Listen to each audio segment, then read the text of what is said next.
ज्ञानाञ्जनशलाकया चक्षुरुन्मीलितं येन तस्मै श्रीगुरवे नमः। श्रीचैतन्यम् अनुदिष्टं स्थापितं येन भूतले स्वयं रूपा गजामह्यं ददाति स्वपदान्तिकम्। वन्देऽहं श्रीगुरो श्रीयुतपदकमलं श्रीगुरुं वैष्णवांश्च श्रीरूपं सद्गुरुनाथं सहगण ललिता श्रीविशाखान्वितांश्च। हे कृष्णा करुणा सिंधो दीनबन्धो जगत्पते गोपेश गोपिका कांता राधा कांता नमोस्तुते। तप्त कांचन गौरांगी राधे वृंदावनेश्वरी भानुसुते देवी प्रणमामि हरिप्रिये। वाञ्छाकल्पतरुभ्यश्च कृपा सिन्धुभ्येव च पतितानां पावनेभ्यो वैष्णवेभ्यो नमो नमः। जय श्री कृष्ण चैतन्य प्रभु नित्यानंद श्री अद्वैत गदाधर श्रीवासादि गौरभक्तवृंद।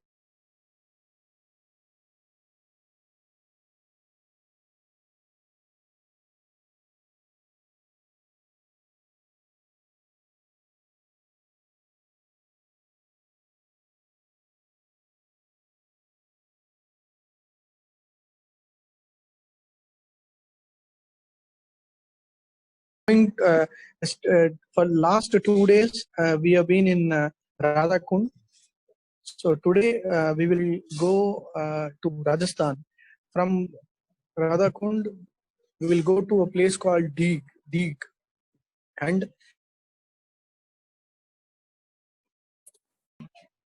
in Rajasthan. अब हम डीग जा रहे हैं जो कि राजस्थान में स्थित है।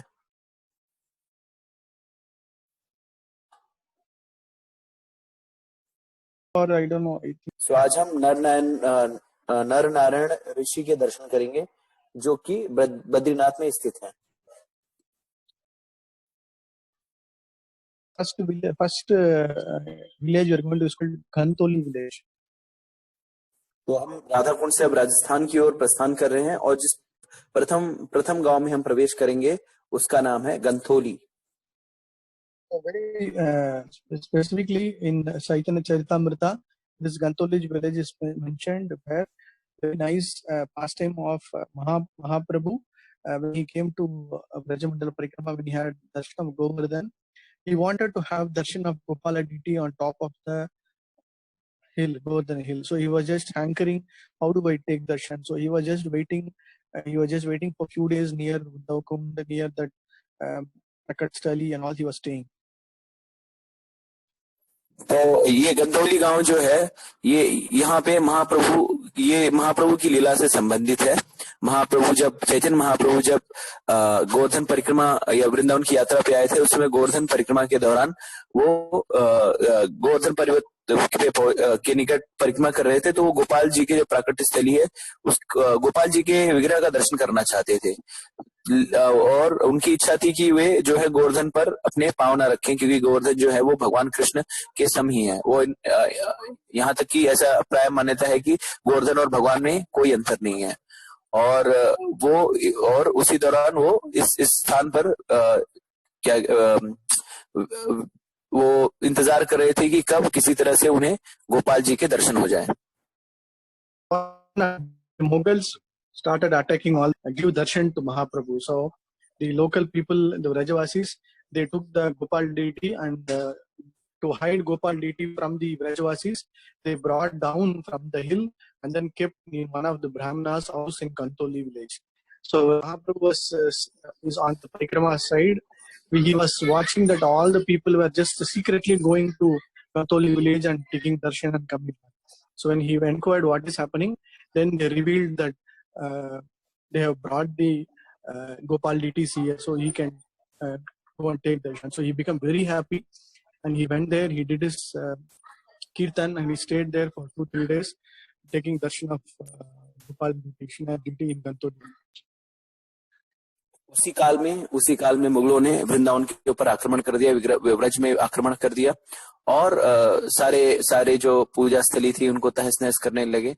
गोपाल जी के विग्रह को मुगल आक्रमणकर्ताओं से बचाने के लिए जो स्थानीय ब्रजवासी थे उन्होंने गुप्त रूप से इस विग्रह को, गोपाल जी के विग्रह को गंतोली गांव के एक ब्राह्मण के निवास स्थान पर छिपा दिया। प्राय जब महाप्रभु जब दर्शन गोवर्धन परिक्रमा कर रहे थे तो उन्होंने देखा कि प्राय कुछ ब्राह्मण जो है वो चोरी छिपे कहीं जा रहे हैं दर्शन करने। जब जा रहे हैं तो उन्होंने जब उसकी जानकारी मांगी तो पता चला कि जो गोपाल जी के विग्रह है उन्हें चोरी से इन मुगल आक्रमणकर्ताओं से बचाने के लिए वह घंतोली गांव में एक ब्राह्मण के निवास स्थान पर रखा है। महाप्रभु सुनकर उन्हें बहुत प्रसन्नता हुई और वे भी घंतोली गांव में गए, ग्राम में गए उस ब्राह्मण के यहाँ पे, और वहां पे 3-4 दिन रहकर अपना भजन और कीर्तन करके वो दिन रात जो है वो गोपाल जी के विग्रह का दर्शन करने का आनंद उठाते रहे।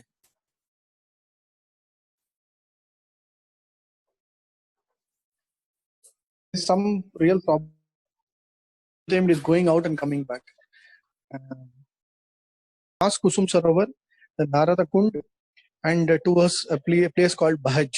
So Narada Kund is also a very auspicious place where Narada took darshan, and you remember he was became Narada Gopi by Brinda Devi. So he was also taking darshan of various Leela pastimes. So in remembrance that we have this Narada Kund in Govardhan. इस गांव में जाने के लिए हमें कुसुम सरोवर को पार करके नारद कुंड से निकट के होते हुए हमें बहज जाना पड़ेगा और उसके बाद हम डी स्थान पर पहुंच सकते हैं। After crossing Kusum Sarovar, when we start going towards Narakund, then we cross Narakund and take a detour like Little Abe, and then there is a place called as Gulal Kund. और कुसुम सरोवर को पार करने के बाद नारद कुंड के पास से जब हम निकलते हैं तो वहां पे गुलाल कुंड करके भी स्थली है। Go to the next slide, Prabhu. So there, the very famous the Holi festival is every year. It is very promptly celebrated here. One of the major things is around Vrajabhumi at different locations. For example, in a place called as Dauji Mandir, that is also one of the famous places where Holi is celebrated. Also in Barsana and also in Radharaman. So, but here it is one of the most famous ones called Gulal Kund. So, when Krishna's pastime, after that this kund became the same color of that Gulal color. तो ये गुलाल कुंड जो है यहाँ पे होली का जो त्योहार है, महोत्सव है, बहुत ही भव्य रूप से मनाया जाता है।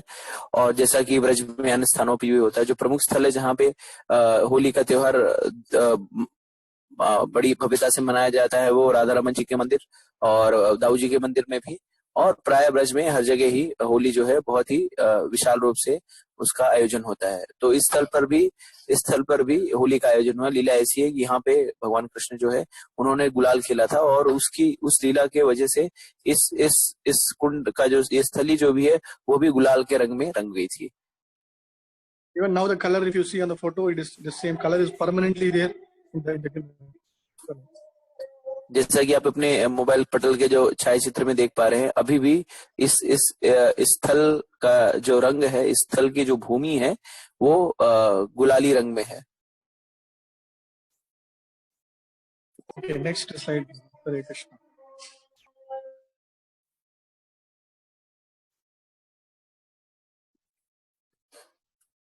D is another place. It is in the district of Bharatpur in Rajasthan. So it was once upon a time, it was under the Hindu kingdom, and this Bharatpur Raja was ruling over. He built a lot of palaces and beautiful towns. So whatever you're seeing in D is kind of this Bharatpur palace. Now it is converted more of a resort and a hotel. You can just take darshan of it, that's it. Nothing specifically related to Krishna. ये आप जो देख पा रहे हैं, ये D जो कि भरतपुर, राजस्थान के भरतपुर जिले में स्थित है। ये भरतपुर के राजा द्वारा बनवाया गया है और ये यहाँ पे कोई लीला कृष्ण से संबंधित कोई लीला नहीं हुई थी। बस हम यहाँ पे ये देख रहे हैं कि किस तरह से भरतपुर के राजा, जिन्होंने बहुत सारे मंदिर का भी जीर्णोद्धार कराया, जैसा कि आपको पता होगा कि इस्कॉन गोवर्धन में गोवर्धन में जो इस्कॉन का जो आश्रम है वो भी भरतपुर के महाराज के द्वारा ही बनाया गया है। तो बस हम यहाँ पे इसे देखेंगे। आजकल के दौर में ये जो महल है इसे एक होटल के रूप में इसे बदल दिया गया है। बस यहाँ पे देखिए और हम आगे बढ़ेंगे। Krishna, next one. And we reach the town of Dig. There's a temple called Lakshman Temple, but we don't take darshan here, but we just just see it outside and keep going towards Kedarnath, Badrinath, because we need more time to be spent there. It's a long walk, and also it is more than 5 hours, and the hill is also very tall, so we have to keep going. So we just take darshan outside and then keep. तो अब हम रास्ते में मार्ग में हम लक्ष्मण मंदिर पे पहुंचते हैं। यहाँ पे हम कोई दर्शन नहीं करेंगे, बस बाहर से प्रणाम करके आगे निकलेंगे, क्योंकि यहाँ से जो है बहुत लंबा चलने का बहुत लंबा रास्ता है और कम से कम 5 घंटे हमें पैदल चलेंगे और बीच में पहाड़ भी है जिसे हमें चढ़ना होगा। इसके बाद हम केदारनाथ बद्रीनाथ स्थान पर पहुंच पाएंगे। तो हम दूर से प्रणाम करके चलते हुए आगे निकल चलेंगे। On the way, there's a village called Didhavali village. So very beautiful Rajasthan. You can see a lot of difference between Uttar Pradesh village and Rajasthan village. So we can keep going. Yes. We pass through this village called Didhavali. तो मार्ग में हमें दीदावली गांव भी मिलेगा। आप देख सकते हैं किस तरह से उत्तर प्रदेश के गांव में और राजस्थान के गांव में कितना ही अंतर है। यहाँ पे छपरे हैं और उत्तर प्रदेश में प्राय जो घर होते हैं वो पक्के होते हैं। ठीक है, तो ये यहाँ से अब ये रास्ते में पड़ेगा, इसलिए हम यहाँ इसका देखते हुए निकलेंगे आगे। On the way, we'll come across three major villages. One is called Tankoli, Ko, and Alipur. Ko village is very famous for all the milk products. So this Ko village is where we get variety of milk products, milk sweets, all the sandesh. So on the way, you can just go through the Rajwasi Bhumi and then just keep going. And then on the way, it's called Kadamba Khan. Once upon a time, this entire region was full of Kadamba trees. So Krishna sometimes when he comes with his friends and Gopas, many times he has done his Rasa Leela here also. That's why it's called as Kadamba Khan. तो अब हम जब मार्ग में दीदावली से आगे बढ़ेंगे तो हम तंकोली गांव में आएंगे और फिर उसके बाद को जो गांव है वो दुग्ध से बने उत्पादों के लिए बहुत प्रसिद्ध है। यहाँ पे तरह तरह की दुग्ध से बनी मिठाइयां आपको मिल जाएंगी जिसका आप आस्वादन कर सकते हैं। और इसी गांव में एक छोटा सा राधारमण जी का मंदिर भी है। और आगे जब हम बढ़ेंगे तो हम कदम्ब कानन गांव में पहुंचेंगे। कदम्ब कानन गांव जो है कालांतर में यहाँ पे बहुत ही कदम के जो है वृक्ष हुआ करते थे, जहाँ पे परम पुरुषोत्तम भगवान श्री कृष्ण स्वयं आया करते थे गोपियों के साथ रास रचाने के लिए। फिर उससे आगे बढ़ेंगे तो हम अलीपुर गांव में पहुंचेंगे जो कि बद्रीनाथ मंदिर से 1 किलोमीटर पहले स्थित है। We will not go to Alipur, we'll just cross and go to Badrinath. Yes, next slide.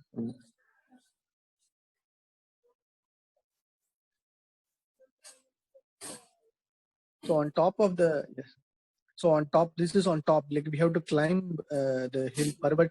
We have to climb the hill, very steep, and it will take at least 2 to 3 hours, but very beautiful. Like what our acharyas say is similar to whatever we take same darshan in actual Kedarnath. You get the same feel and experience going up on the hill on the Parvat, and you can see that this place is where the Narayana Rishis, both of them are doing tapasya. तो अब हम बद्रीनाथ पर्वत की तलहटी पे पहुंच चुके हैं। इसकी जो चढ़ाई है बहुत ही सीधी चढ़ाई है और इसकी चढ़ाई करने में कम से कम 2-3 घंटे का समय लगता है। आचार्यगण बताते हैं कि ये जो मंदिर है, यहाँ पे जो विग्रह है वो उत्तराखंड में स्थित बद्रीनाथ के विग्रह से भिन्न नहीं है। ये वैसे ही विग्रह है और जो फल हमें वहां प्राप्त होगा वही फल इस बद्रीनाथ मंदिर के दर्शन करने में प्राप्त होगा। तो हमारे आचार्यों ने कहा है कि इस स्थल पर भी नर नारायण ऋषि जो हैं यहाँ पर अभी भी तपस्या कर रहे हैं। Around this Badrinath mountain, nothing is there except the tall On when we climb, we can see a small temple of Naranara Rishi. We can go to the next slide.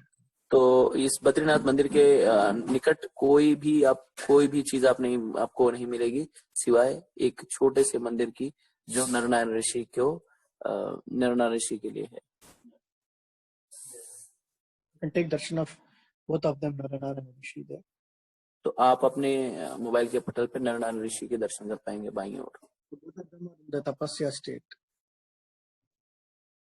तप करने की मुद्रा में उनके विग्रह हैं. आप देखिए पद्मासन में बैठे हुए हैं. In our understanding, the Naranara Rishis, it is a story where there is a demon called Sahasra Kavacha. So that Sahasra Kavacha was very powerful, that nobody could destroy him. So when they all approached Mahavishnu Rishi, Mahavishnu, then he started trying to fight with him. But even then, when they found that it is not possible, then the Nara, the expansion, also both of them together. So what was happening was, the more and more he starts fighting, the more and more power he was getting. And because he had Sahasra Kavacham means 1,000 Kavachas for 1,000 yugas. So what they decided is, since he is not able to fight with him, both of them, either one of them will start doing tapasya at one time, and then the other will go and fight with him. While continuously fighting with him, then once that one of the Kavachas is destroyed, then he will come back and he will start. For example, Nara will come back and start doing tapasya, and Narayana will go and fight with him. So like this, it has been going on for many yugas. तो पुराण में इस तरह से कथा आती है कि बहुत साल पहले, बहुत वर्षों पहले एक दानव था जिसका नाम था सहस्त्र कवच. उसका नाम सहस्त्र कवच इसलिए पड़ा क्योंकि उसके पास सहस्त्र हजार जो थे कवच थे, जो उसकी रक्षा करने के लिए बने थे. तो उसने बहुत आतंक मचा रखा था. तो जब देवी देवतागण जो है भगवान विष्णु के पास गए, तो उन्होंने कहा कि आप हमारी रक्षा कीजिए. विष्णु जी आए और जब उनसे युद्ध हुआ तो उन्हें ऐसा लगा कि इसका जो है संहार करना इतना आसान नहीं है. फिर उन्होंने क्या किया, विष्णु ने अपना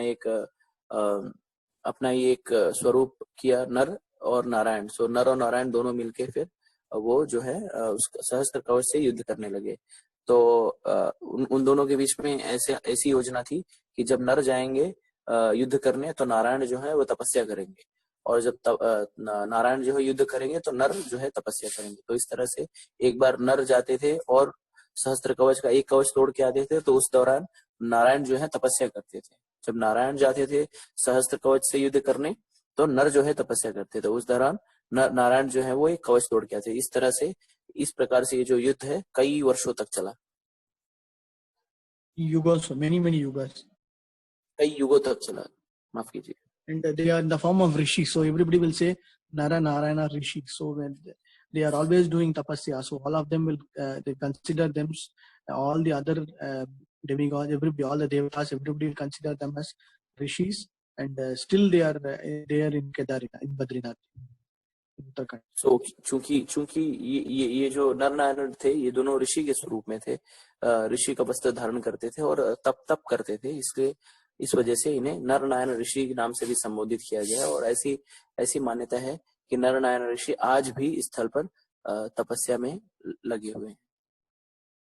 As per one of the other stories, the the plenary expansion of the so-called Krishna of Naranara Rishi is Krishna and Arjuna. So and this Sahasra Kavacha's last one was in the form of Karna. So if you know, Karna was awarded the Sahasra, the Kavacham and his Kundal by Indradev. So that was also got destroyed during the Mahabharata. So there is another story that has been told, but we can just release that past time. तो ऐसी मान्यता है कि नारायण के जो विस्तार है, नर और नारायण मिलके सहस्त्र कवच का जो आखिरी कवच था, वो कर्ण, सहस्त्र कवच ने अपना आखिरी जो जन्म लिया था वो कर्ण के रूप में लिया था. और जैसा कि आप लोगों को पता है कि किस तरह से नर नारायण, कृष्ण और अर्जुन ने, दोनों ने मिलके, अर्जुना ने जो कि नारायण के स्वरूप, नर के स्वरूप है, उन्होंने किस तरह से कर्ण का जो है कवच कुंडल को ध्वस्त करके उनको मौत के घाट उतार दिया। तो आप इस लीला का आस्वादन कीजिए और नरनारायण ऋषि के दर्शन कीजिए। Narayana Rishi ki jai, Badrinath ki jai. It is called as Adi Badrinath temple. The place mandir is called Adi Badrinath mandir. इस मंदिर को आदि बद्रीनाथ मंदिर के नाम से संबोधित किया जाता है। You can take darshan and then you can keep. So similar to Haridwar, there is a place called as Lakshman Jhula and Harika Paudi.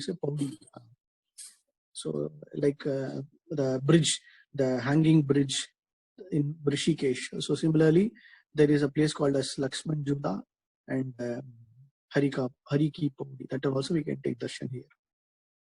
तो जिस तरह से हरिद्वार में हर की पौड़ी स्थित है, जो कि बहुत बड़ा घाट है, जहाँ पे लाखों श्रद्धालु जो है स्नान करते हैं कुंभ मेला के दौरान, और वैसे भी तो उसके भी एक प्रतिभू उसके लिए भी एक यहाँ पे छोटा सा मंदिर स्थित हुआ है। और जिस तरह से आपने ऋषिकेश गए होंगे तो वहाँ पे एक लक्ष्मण झूला है, एक झूलता हुआ सेतु छोटा सा, तो उसकी भी एक प्रतिमूर्ति जो यहाँ पे स्थापित की गई है, तो उसके भी आप दर्शन कर सकते हैं। It is part of the Brajamandal Parikrama. So all the devotees every year, after taking darshan of Radha Kund, they walk all the way to here and take darshan, so that they get the benefit of taking darshan of Narayana Rishi. And also after this we'll go to Kedarinath. We'll take Lord Shiva's darshan also. तो प्राय ब्रजमंडल यात्रा के दौरान, क्योंकि ये स्थली जो है ब्रज मंडल परिक्रमा के अंतर्गत ही आती है, तो प्राय जो भक्त हैं वो ब्रज मंडल परिक्रमा के अंतर्गत इस स्थान पर आते हैं, केदार बद्रीनाथ जी के दर्शन करते हैं और इन सब लीला स्थलियों का दर्शन करते हैं और वहां से प्रस्थान करते हैं। तो अब हम केदारनाथ की ओर प्रस्थान करेंगे। Hare Krishna. Next one.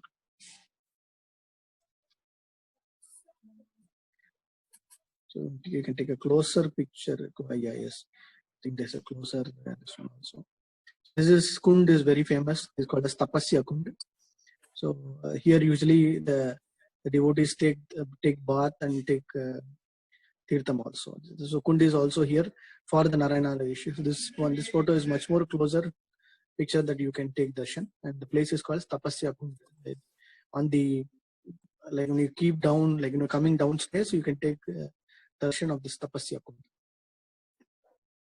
Okay, so अब हम तपस्या कुंड के दर्शन करेंगे। ऐसी मान्यता है कि इस स्थल पर ही नरनारायण ऋषि ने बैठकर तपस्या की थी। उस याद में ये तपस्या कुंड है। यहाँ पे भक्तगण जो है स्नान भी करते हैं और आचमनी भी लेते हैं। और ये जो आप चित्र देख पा रहे हैं, ये बहुत ही निकट का चित्र है और इसे आप ध्यानपूर्वक इसके अच्छे से भगवान के दर्शन कर पाएंगे विग्रह के। You can see the 400 form, 2 hands keeping the mudra of meditation, other 2 hands are in the mudra, holding the shank. सो ये चतुर्भुज स्वरूप है। दो जो हस्त हैं वो उसमें कमल पुष्प है और 2 हस्त जो है वो पीछे की ओर है। नारायण ऋषि की जय। जय।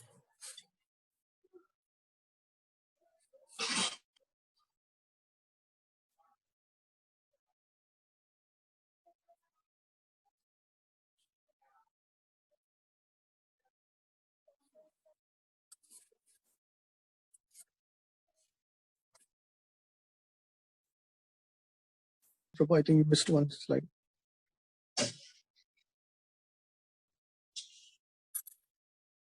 Yes. So the Parvat is called, there are two peaks. We can take darshan of the 2 peaks, like the summit, we call it a summit. So there one is Naranaran. So we can take that also. And there we have a small mandir called Yogamaya Mandir also. So we were not able to take photo of the mandir, but you can just take darshan. तो पर्वत जो नरनारायण पर्वत है, इसकी 2 चोटियां हैं और उसके मिलान स्थल पर ये योगमाया मंदिर है। हम उस मंदिर तीर्थ स्थल का छाया चित्र नहीं ले पाए, लेकिन आप इसके मतलब उसकी प्रतिभू जो है उसको आप दर्शन कर पाएंगे यहाँ पे। Hare Krishna. We'll keep going.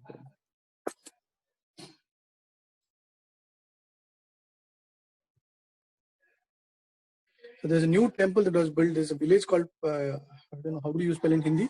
It's called Pasopa village. Where We're coming down from the Badrinath hill. There's a small village called Pashopa. There's a beautiful Digbit Krishna, Radha Krishna temple. So we can take darshan of Radha Krishna there. तो बद्रीनाथ से नीचे उतरते समय हम पशोपा गांव में आते हैं, जहाँ पे ये बहुत ही सुंदर राधा और कृष्ण के विग्रह हैं। इसके भी आप दर्शन कर सकते हैं।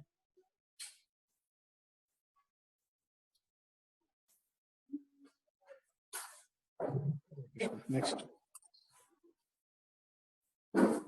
Yes. Now next we have to climb down and then again climb up. See the small mountain that you see on the other side is Badrinath, the mountain that we went, and now we are on top of Kedarnath temple.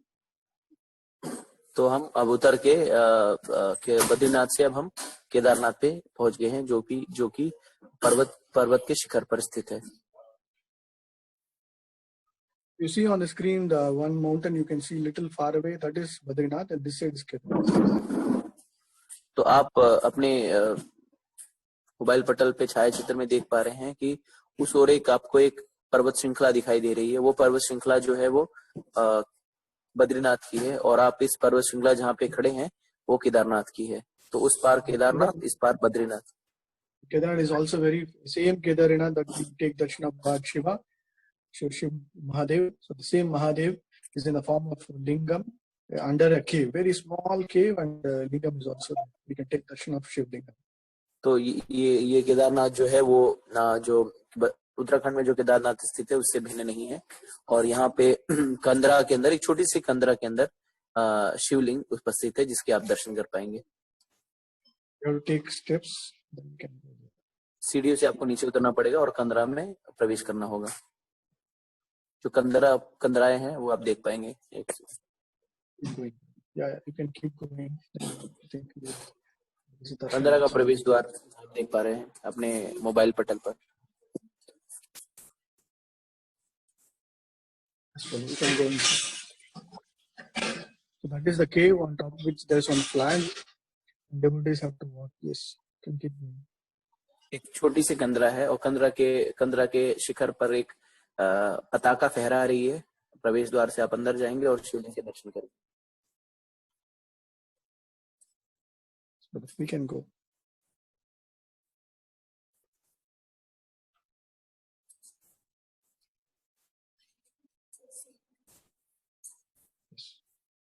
Mahadev ki jai. So that the tiles you see small lingam inside. So that is where Kedarnath. Yes. हाँ, तो आप अपने mobile पटल पे जो देख पा रहे हैं एकदम कोने में आपको शिवलिंग दिख रहा होगा। वो शिवलिंग जो है वो केदारनाथ जी हैं। तो आप शिवलिंग का दर्शन करिए। आप देख पाएंगे कि जो हमारे माउस का कर्सर है वो शिवलिंग के ऊपर स्थित है। This we took after the Abhishek, like they cleaned up the place and about to start puja, so we were able to take photo of the Shivlingam without the alankar. तो ये छायाचित्र जो है अभिषेक के बाद का है। तो पुजारियों ने अभिषेक किया, उसके बाद सारे स्थल को साफ सफाई की, और उसके बाद ये बिना किसी श्रृंगार के जो लिंग है उसकी छायाचित्र है। Kedarnath Mahadev ki jai, Shivurman ki jai, Hare Krishna. And while coming down, yes, while coming down, there's a kund called as Gauri Kund, where it is said the local Brajavasis will say Gauri Mata. Parvati Devi, she did tapasya here, similar to what she did. She's doing tapasya in Uttarakhand the same way. She's also doing tapasya in this kund called Gauri Kund. So जिस तरह से हम बद्रीनाथ जाते समय चढ़ाई तलहटी पे गौरी कुंड के दर्शन करते हैं, उसी स्वरूप में यहाँ पे भी जो स्थानीय निवासी है वे कहते हैं इस कुंड पे जो पार्वती जी हैं वो तप कर रही हैं, और इस स्थल का नाम है गौरी कुंड। आप इसका दर्शन कर पाएंगे।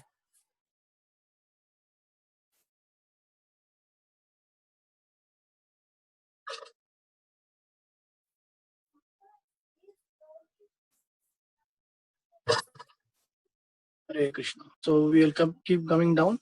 We will going back to the Vrajamandal Parikrama. Maybe Prabhu, we can take the next page and then we can take next file.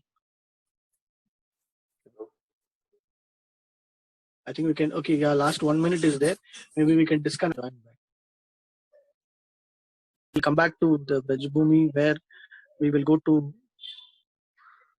Nandgaon. then we can.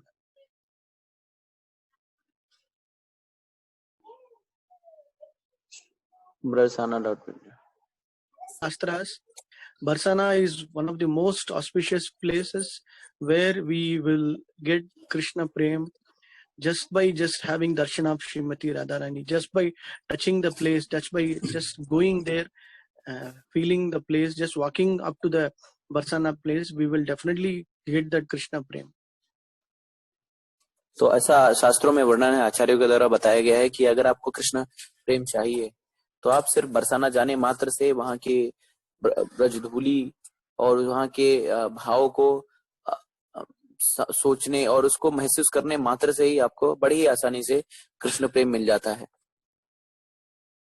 Similar to, we know, like when Krishna was born in Mathura, then he was transferred to Gokul, and then on the way he was in Chatikara, and then he moved to Nandagaon.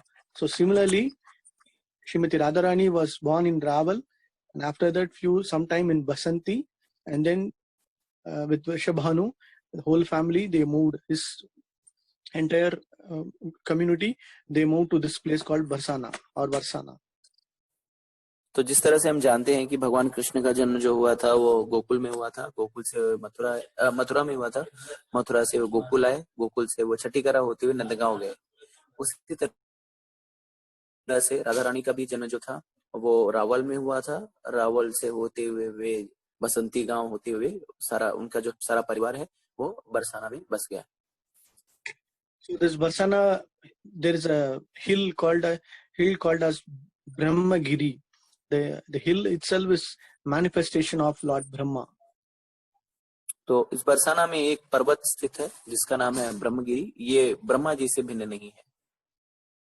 So Lord Radharani's place or the palace was built on top of this Barsana Brahmagiri, that Brahma's head. तो वृषभानु जी का जो महल है वो राधा रानी भानु जी का जो महल है वो ब्रह्मा जी के सर पे एक प्रकार से स्थित है. He is there giving his total surrender and total worship to Srimati Radharani and Krishna in the form of a mountain. तो ब्रह्मा जी ने अपनी पूर्ण शरणागति दी है कृष्ण और राधा रानी के स्वरूप को पूजा अर्चना के लिए, उनकी सेवा के लिए. So we'll take darshan of first. We'll keep walking. There's a parikrama marg is for specifically on Barsana. So we'll start going. So whatever you are seeing is the beautiful Barsana palace mahal of called Sri Mandir or Srimati Radharani's Mandir, Lali's Mandir. तो आप जो अपने mobile के पटल पे जो छायाचित्र देख पा रहे हैं, ये जो महल दिख रहा है आपको, ये राधा रानी जी का महल है. इसे श्री जी महल भी कहा जाता है, लाली जी का भी महल कहा जाता है और राधा रानी का भी महल कहा जाता है. तो इसके निकट ही परिक्रमा मार्ग भी स्थित है जिसका उपयोग करके हम इस स्थल के परिक्रमा कर सकते हैं. So you can take darshan of the beautiful palace of Srimati Radharani. और आप देख पा रहे हैं कि ये बहुत ही भव्य और सुंदर बरसाना मंदिर का जो अहाता है उसका दर्शन कर पा रहे हैं. कितना ही दिव्य, कितना ही मनोरम और कितना ही सुंदर है ये स्थल. Every day Srimati Radharani, when she wakes up, near this place we have the Ashtasakis village, the beautiful villages of Ashtasakis. So all the Sakis will come here, specifically Srimati Lalita Devi and Vishaka, and with all the Manjaris, they will wake her up and then they will start planning what they have to do. And then morning time they will all assemble at Vrindakund and then decide on what they have to do and then do their daily course. And then the afternoon time they will go to Radhakund, and then in the evening time they'll go near the Nidhiman near Yamuna. So this place, whatever we are seeing, is the play area of all the gopis. तो ये जो चित्र देख पा रहे हैं यहीं पे इस बरसाना मंदिर के निकट ही अष्ट सखियों के जो भी गांव हैं वो भी स्थित हैं.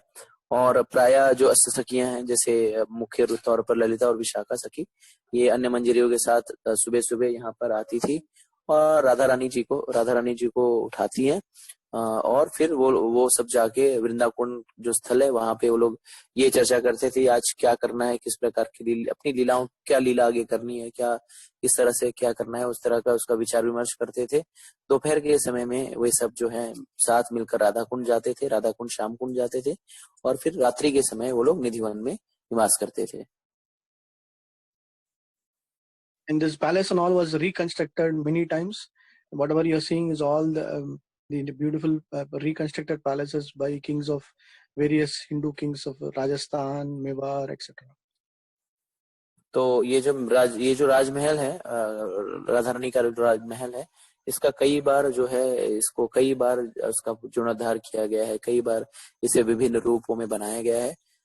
वर्तमान काल में जो स्वरूप या जो भी महल का स्वरूप देख पा रहे हैं, ये राजस्थान के जो हिंदू राजा थे उनके द्वारा, जो जैसे मेवाड़ के राजा, भरतपुर के राजा इत्यादि, उन्होंने सब मिलकर इस मंदिर का, इस महल का जीर्णोद्धार कराया है या इसकी मरम्मत करवाई है।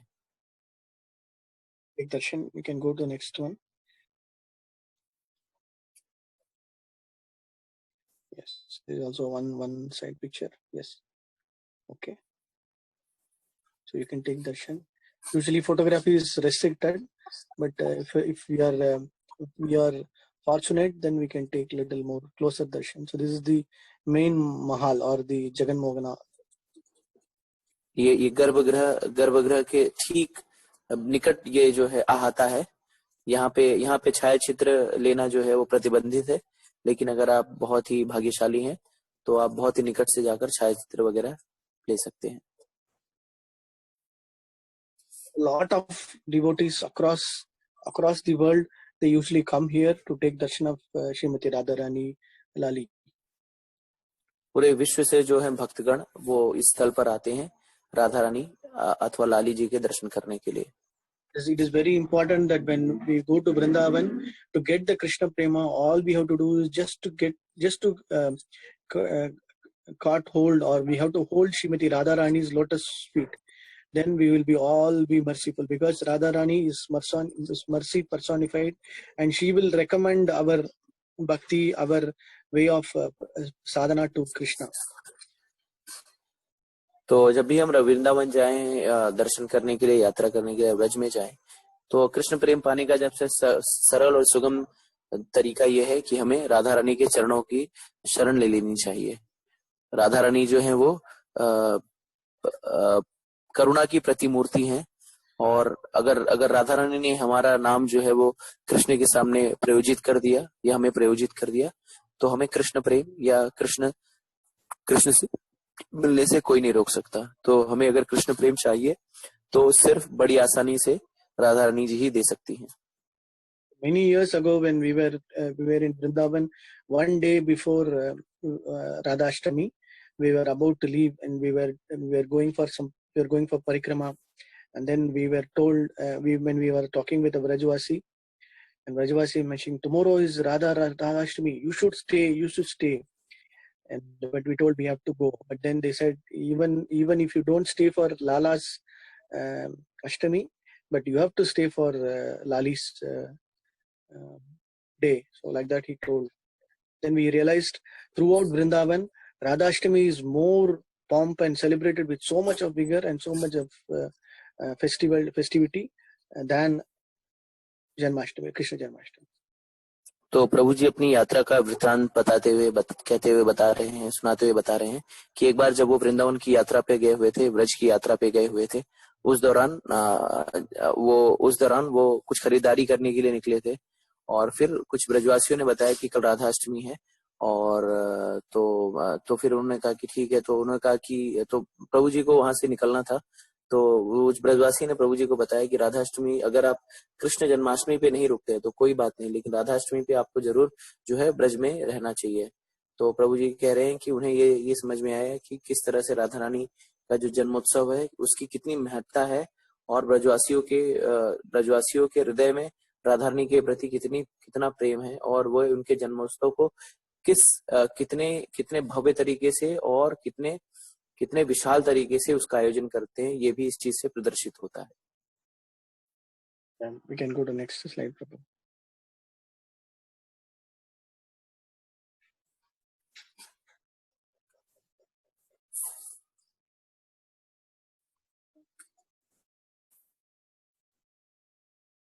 Okay, next one. This is also on the parikrama path. Yes. Radhe Sham. Can you all say Radhe Sham? तो आप लोग से विनम्र अनुरोध है कि राधे श्याम का उच्चारण हम लोग सब साथ में करेंगे। जय जय Shri Radhe. Shri Radhe.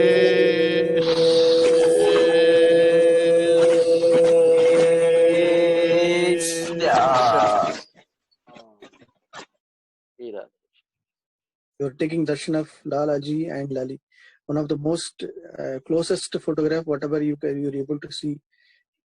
Even when you go, you may not be able to take darshan, but this is Lalaji and Lali.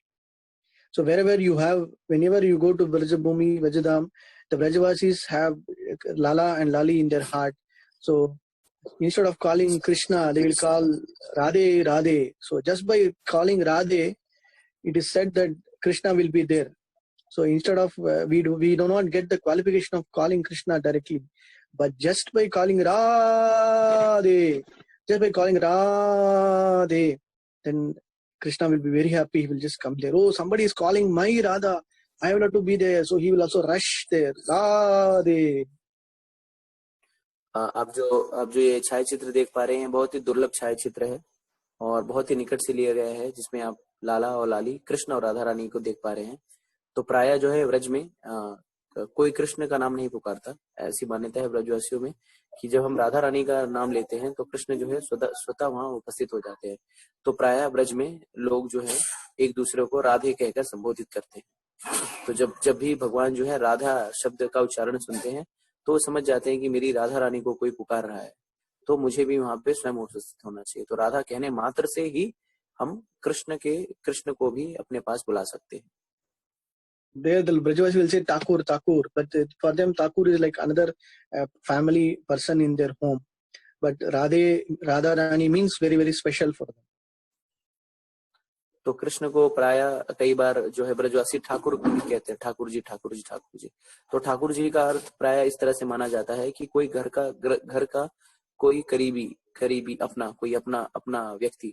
लेकिन जब राधा कहा जाता है तो राधा का अर्थ है कोई विशेष। तो राधा रानी का ब्रजवासियों के हृदय में एक विशेष स्थान है और एक विशेष तरह का उन्हें राधा रानी के प्रति प्रेम है और सम्मान भी है। Because they know the secret. They know the secret of how to attract Krishna. Why all the gopis, why all the Brajavasis are still considered the topmost devotees? Because they know the secret. Because they know how to attract Krishna. Just by serving Srimati Radharani and the gopis and the manjaris, they are able to serve Krishna in a very, very high state of devotion. तो ऐसा क्यों है? क्योंकि जो ब्रजवासी हैं उन्हें रहस्य पता है कि किस तरह से कृष्ण को प्रसन्न किया जाए। प्राय अगर हम प्रत्यक्ष रूप से कृष्ण को प्रसन्न करने का प्रयास करेंगे तो हम विफल हो जाएंगे। लेकिन ब्रजवासी जो है बहुत चतुर हैं, इसलिए कहा जाता है कि ब्रज में जन्म लेना जो है वो कितना दुर्लभ है, ब्रजवासी बनना कितना दुर्लभ है। तो ब्रजवासियों का रहस्य पता है कि किस तरह से कृष्ण को अपनी ओर आकर्षित किया जाए। तो वो क्या कर ब्रजवासी प्राय जो है राधा रानी और उनकी सखियां और जो दूसरी गोपियां हैं उनकी सेवा करते हैं, उनके सम्मान में उनकी पूजा अर्चना करते हैं, जिससे जो कृष्ण है वे स्वयं ही ब्रजवासियों के प्रति स्वाभाविक रूप से आकर्षित हो जाते हैं। Nobody can do any kind of seva like Srimati Radharani. She is the topmost person. Nobody can even think as vigorously, as continuously as Srimati Radharani. Nobody can love Krishna like Srimati Radharani. Nobody can serve Krishna like Srimati Radharani. Nobody can have that much of very intimate relationship like Srimati Radharani. So that is why Krishna himself wanted to taste that rasa and he wanted to relish that particular rasa. That is why he came as Chaitanya Mahaprabhu some 500 years ago. तो राधा रानी की सेवा का स्तर, राधा रानी के अंतरंग कृष्ण के साथ जो अंतरंग संबंध है, राधा रानी के जो भी श्रृंगार या स्वरूप जो भी है, या कृष्ण के प्रति जिस स्तर पे भी, जिस भाव में भी राधा रानी जो है वो सेवा करती है कृष्ण का, वो सेवा के सेवकों में वो सबसे सर्वोत्तम है। राधा रानी के निकट सेवा में कोई भी आगे पीछे नहीं फटकता। राधा रानी इस तरह से भगवान की सेवा करती हैं, वो जो उसकी सेवा करने की पराकाष्ठा है राधा रानी।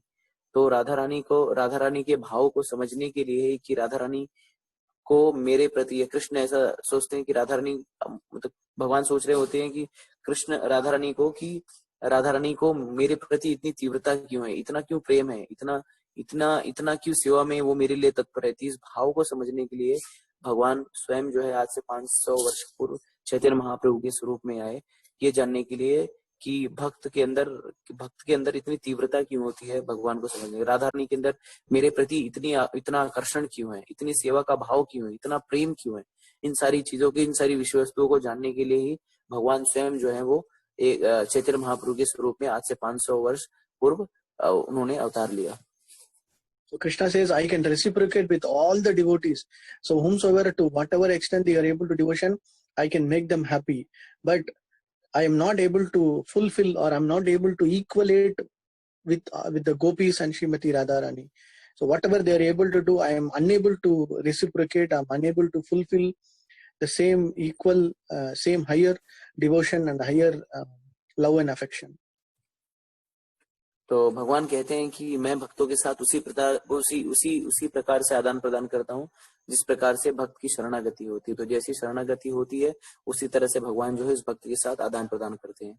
लेकिन भक्त भी गोपियों के, राधा रानी के जो भाव है, उनका जो आदान प्रदान का स्तर है, या उनका जो भगवान के प्रति अगाध प्रेम है, उससे उस भाव को, उस इच्छा को, उस तीव्रता को भगवान भी उसका विनिमय नहीं कर पाते। उस चीज के बदले वो कुछ दे नहीं पाते। वो सोचते हैं कि बाकी जो भक्त है उनके साथ वो उस तरह का जो है आदान प्रदान कर देते हैं जिस तरह से जिसकी शरणागति होती है, जिस तरह से भगवान के प्रति प्रेम होता है। लेकिन राधा रानी और गोपियों का भगवान के प्रति इतना अगाध प्रेम है, इतना उन्हें प्रेम है, इस तरह का प्रेम है कि भगवान भी जो है वो ये नहीं सोच पाते कि मैं इस प्रेम के विनिमय को मैं कैसे, इस प्रेम के बदले में इन गोपियों को, राधा रानी को मैं क्या दे दूं। उनके पास कोई वस्तु नहीं है जो उनके प्रेम की बराबरी कर पाए। Many times in Dwaraka Leela, if you go to Dwaraka, when we get the opportunity to go to Dwaraka Palace, the parikrama, many times Krishna, whenever he sleeps, sometimes he will just call gopis, he will just keep on calling, and sometimes he will also be in that mood of separation in Dwaraka.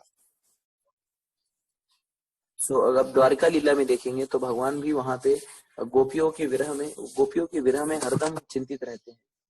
गोपियों के विरह में हरदम चिंतित रहते हैं। और जब हम द्वारका यात्रा पे जाएंगे तब हम वहां पे इस भाव से संबंधित कई लीला स्थलियों का दर्शन करेंगे।